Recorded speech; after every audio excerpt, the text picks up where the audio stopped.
తమిళ సినీ పరిశ్రమలో విషాదం నెలకొంది. ప్రముఖ కోలీవుడ్ హీరో డిఎండికే అధినేత విజయకాంత్ కన్నుమూశారు. గత కొన్నాళ్లుగా అనారోగ్య సమస్యలతో బాధపడుతున్న ఆయన గురువారం ఉదయం చెన్నైలోని మియాట్ ఆసుపత్రిలో తుది శ్వాస విడిచారు. కొద్ది రోజులుగా ఇంట్లో విశ్రాంతి తీసుకుంటున్న ఆయనకు దగ్గు, జ్వరం, జలుబు రావడంతో గత నెల 18న చెన్నై గిండి సమీపంలోని మనపాక్లోని మియాట్ ఆసుపత్రిలో చేరారు. ఈ నెల 12న ఆయన్ను డిశ్చార్జ్ చేశారు.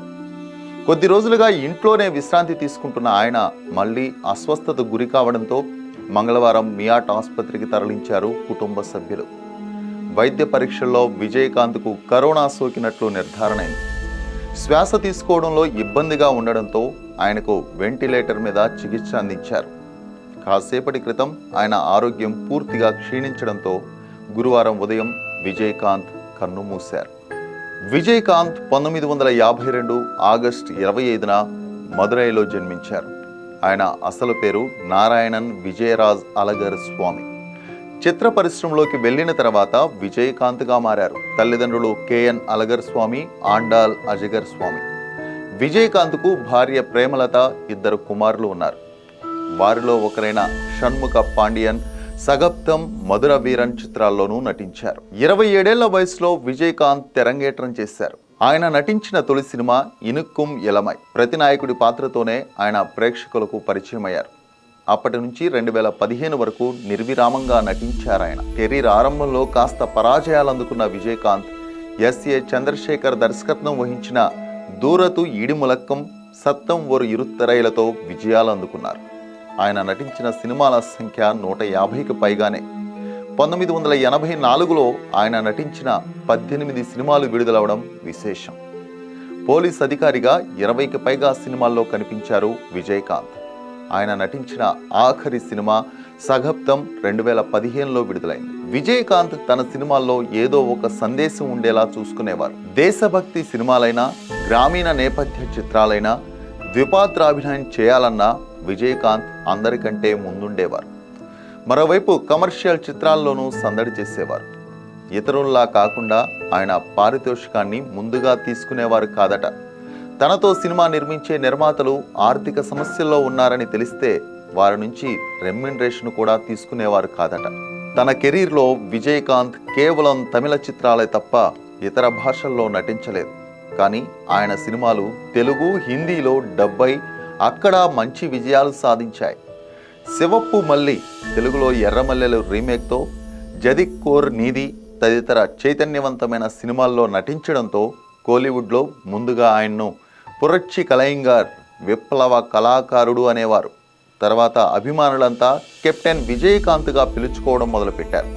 ఆయన 100వ చిత్రం కెప్టెన్ ప్రభాకరన్ బాక్సాఫీస్ వద్ద బ్లాక్ బస్టర్ హిట్గా నిలవడమే అందుకు కారణం. కోలీవుడ్లో తెరకెక్కిన తొలి 3D చిత్రం విజయకాంత్ నటించిన అన్నై భూమి.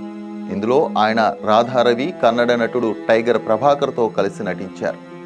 ఈటీలో కన్నడ నటుడు విష్ణువర్ధన్తో, మనకనక్కులో కోలీవుడ్ నటుడు కమల్ హాసన్తో, వీరపాండియంలో తమిళ నటుడు శివాజీ గణేశన్తో కలిసి తెరను పంచుకున్నారు. ఒకానొక సమయంలో రజనీకాంత్, కమల్ హాసన్లకు విజయకాంత్ గట్టి పోటీనిచ్చారు.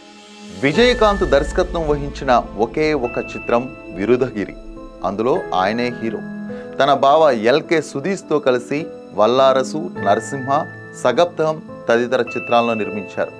1994లో Tamil Nadu state film honorary award, MGR పురస్కారం, 2001లో కలైమామణి అవార్డు అందుకున్నారు.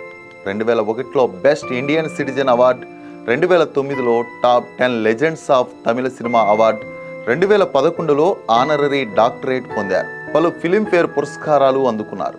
ప్రజలకు సేవ చేయాలనే ఉద్దేశంతో విజయకాంత్ రాజకీయాల్లోకి అడుగుపెట్టారు. 2005లో డిఎండికే పార్టీని స్థాపించారు. 2006, 2011 తమిళనాడు అసెంబ్లీ ఎన్నికల్లో పోటీ చేసి గెలిచారు. 2016 ఎన్నికల్లో పరాజయం పొందారు. గత కొంతకాలంగా అనారోగ్య సమస్యలతో ఇబ్బంది పడుతున్న Kollywood veteran star hero Vijayakanth. The captain అంటూ అభిమానులు పిలుచుకునే విజయకాంత్కి 80-90ల్లో సూపర్ స్టార్ స్థాయి ఇమేజ్ ఉండేది. యాక్షన్ సినిమాల్ని ఎక్కువగా చేసే విజయకాంత్ రాజకీయాల్లో కూడా చాలా మంచి పేరు తెచ్చుకున్నారు. సినిమాలు, రాజకీయాల్ని బ్యాలెన్స్ చేసుకుంటూ తన అభిమానులకి ఎప్పుడూ దగ్గరగానే ఉన్న విజయకాంత్ అనారోగ్య సమస్యల కారణంగా గత కొంతకాలంగా హాస్పిటల్లో అడ్మిట్ అయి ఉన్నారు. ఇటీవలే డిశ్చార్జ్ అయిన విజయకాంత్ కరోనా సోకడంతో మళ్ళీ హాస్పిటల్లో అడ్మిట్ అయ్యారు. కరోనా చికిత్స పొందుతూ విజయకాంత్ మరణించారని మియాట్ ఇంటర్నేషనల్ హాస్పిటల్ వర్గాలు వెల్లడించాయి. డిఎండికే అధినేత విజయకాంత్ తమ అభిమాన హీరో ది కెప్టెన్ మరణించాడు అనే వార్త బయటకు రావడంతో తమిళనాడు మొత్తం శోక సంద్రంలో మునిగిపోయింది. గత కొన్నేళ్లుగా మృత్యువుతో పోరాడుతున్న కెప్టెన్ ఈరోజు తుది శ్వాస విడిచారని విజయకాంత్ అభిమానులు చింతిస్తున్నారు.